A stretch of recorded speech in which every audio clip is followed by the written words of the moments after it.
तो आज की इस वीडियो में हम लोग डिस्कस करेंगे हम किस तरह से न्यूमेरिकल को सोल्व कर सकते हैं। न्यूमेरिकल जो है वो सिर्फ आ जाना मेन चीज़ नहीं होती, इसको किस तरह से सोल्व करना है, किस तरह से प्रेजेंट करना है, मेन चीज़ ये भी होती है। तो आज की इस हम वीडियो में डिस्कस करेंगे कि हमने न्यूमेरिकल्स को किस तरह से सोल्व करना है, किस तरह से क्या क्या चीज़ें लिखनी है, क्या क्या हेडिंग है, कैसे डालनी है, सारी चीज़ें आज की इस वीडियो में आपको बताऊँगा।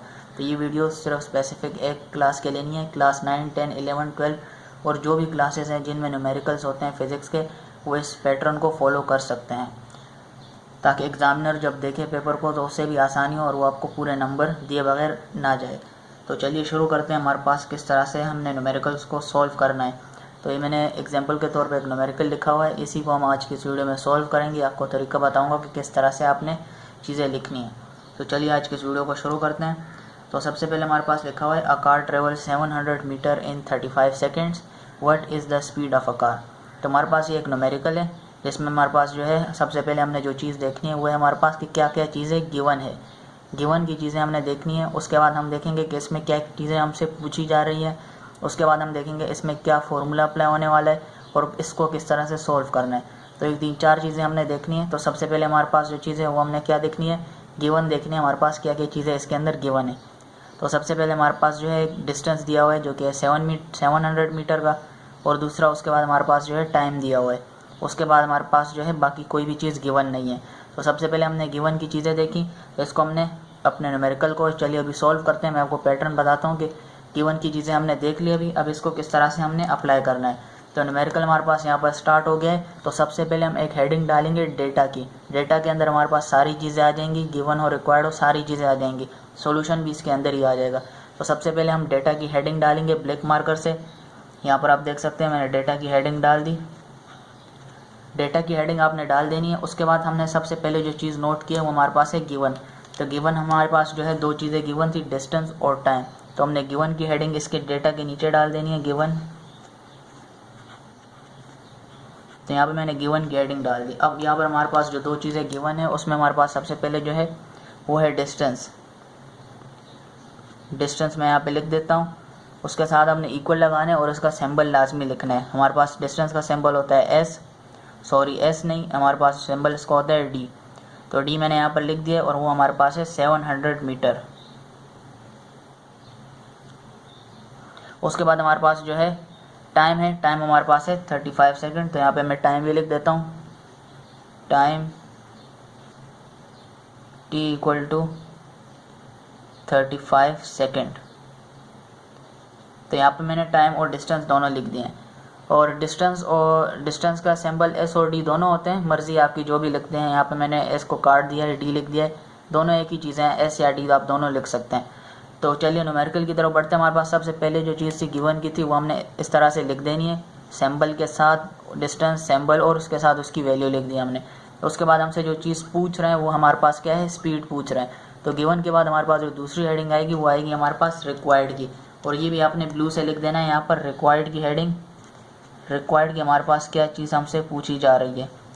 तो रिक्वायर्ड में यहाँ पे हेडिंग डाल दी मैंने, और रिक्वायर्ड में हमसे पूछा जा रहा है कि हमें कार की स्पीड फाइंड आउट करनी है। तो हम एज इट इज़ यहाँ पर स्पीड लिख देंगे, और स्पीड के साथ हमारे पास स्पीड का सिंबल भी आएगा, और स्पीड का सिंबल हमारे पास होता है वी, और इक्वल टू जो कि हमें फाइंड आउट करना है तो हम इक्वल टू के बाद क्वेश्चन मार्क डाल देंगे। तो यहाँ पर हमारे पास जो है 2 स्टेप हो गए। इसके बाद हमने इसको सोल्व करना है, क्योंकि जो गिवन चीज़ें थी हमने लिख दी, रिक्वायर्ड में जो चीज़ें पूछी जा रही थी वो भी हमने लिख दी। तो अब इसको सोल्व करने की बारी आती है। तो नीचे हमने एक और हेडिंग अब डालनी है सॉल्यूशन की, क्योंकि अब हमें इसको सोल्व करना है। तो नीचे आपने ब्लू में एक हेडिंग डाल देनी है सॉल्यूशन की। तो यहाँ तक हमारे पास न्यूमेरिकल हो गया है रिक्वायर्ड और गिवन की। अब हमने इसको सोल्व करना है। तो सोल्व करने का पैटर्न अभी मैं आपको बताता हूँ। तो अभी हमने सोल्व क्या करना है, हमारे पास जो है स्पीड को हमने फाइंड आउट करना है, यानी स्पीड क्या होगी हमारे पास कार की।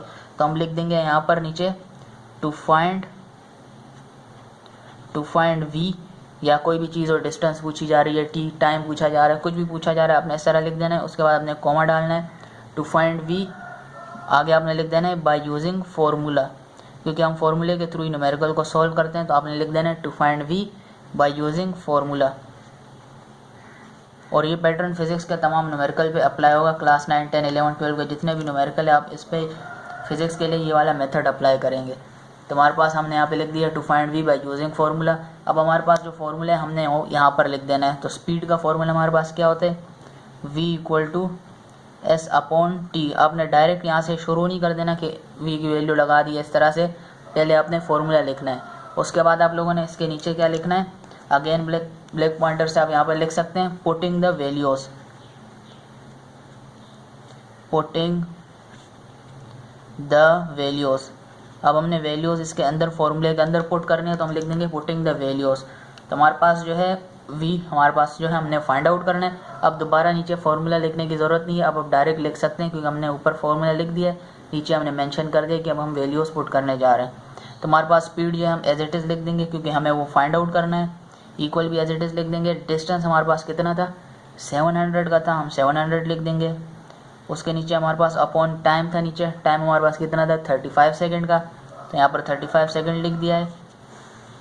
इसके बाद हमारे पास जो है v इज इक्वल टू हो जाएगा और हमारे पास 700 को हमने 35 से डिवाइड करना है। तो मैं यहाँ पर डिवाइड कर देता हूँ 700 डिवाइडेड बाई 35, 700 डिवाइडेड बाई 35, तो हमारे पास आने वाला आंसर होगा 20 और 20 वो मैं यहाँ पे लिख दूंगा 20 हमारे पास वो स्पीड होगी। और स्पीड का यूनिट भी आपने साथ में लाजमी लिखना है, यूनिट आपने लाजमी मेंशन करना है।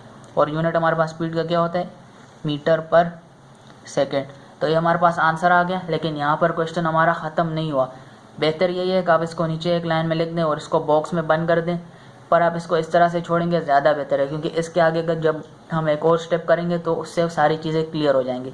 तब यहाँ तक तो हो गया, लेकिन यहाँ पर अब हम इसको अगर नीचे और दूसरा स्टेप नहीं करना चाह रहे तो हमने एक लाइन छोड़नी है, उसके बाद हमने ये v की वैल्यू लिखनी है और इसको बॉक्स में बंद करके साइड में आंसर लिख देना है। एक तो ये पैटर्न है, लेकिन बेहतर ये होगा कि आप लोग इसको इस तरह से ही छोड़ दें और इसके नीचे एक और हेडिंग हम डालेंगे रिज़ल्ट की। यहाँ पर आपने एक लाइन छोड़ के नीचे एक हेडिंग डाल देनी है रिज़ल्ट की। रिज़ल्ट की हेडिंग मैंने डाल दी और इसमें आप लोगों ने लिखना है, हमसे क्या पूछा जा रहा था, what is the speed of a car. तो हम नीचे इस रिज़ल्ट के अंदर लिख देंगे the speed of a car is, the speed of a car is, जो हमारे पास स्पीड क्या आई थी 20 मीटर पर सेकेंड, तो यहाँ पे मैं लिख दूंगा इस 20 मीटर पर सेकेंड। तो हमारे पास जो चीज़ है वो क्लियर हो गई, बजाय इधर हम बॉक्स डाल दे तो थोड़ा अजीब सा लगता। आप उस तरह से भी लिख सकते हैं, लेकिन बेहतर ये है कि इस तरह से लिख दें ताकि एग्जामिनर आपके पास यहाँ पे गिवन पे देखें, चीज़ें इक्वल है, रिक्वायर्ड में देखें, सॉल्यूशन देखे, आपका फॉर्मूला देखे, उसको सारी चीज़ें क्लियर होंगी तो ज़्यादा उसके अंदर घुसेगा नहीं, उसको सारी चीज़ें समझ आ जाएंगी। ऊपर ऊपर से ही आपको टिक कर देगा, आंसर देखेगा कि सारी चीज़ें किस तरह से साफ साफ लिखी हुई है, तो आपको नंबर दे देगा। तो ये था पैटर्न न्यूमेरिकल का, जो कि किसी भी बोर्ड में हो, सिंध बोर्ड, पंजाब, कोई भी बोर्ड हो, आप उस पर ये न्यूमेरिकल के लिए मेथड अप्लाई कर सकते हैं, क्लास 9, 10, 11 के जो भी स्टूडेंट है। तो उम्मीद करता हूँ आपको आज की वीडियो पसंद आई होगी। अगली वीडियो में मिलेंगे। अल्लाह हाफ़िज़।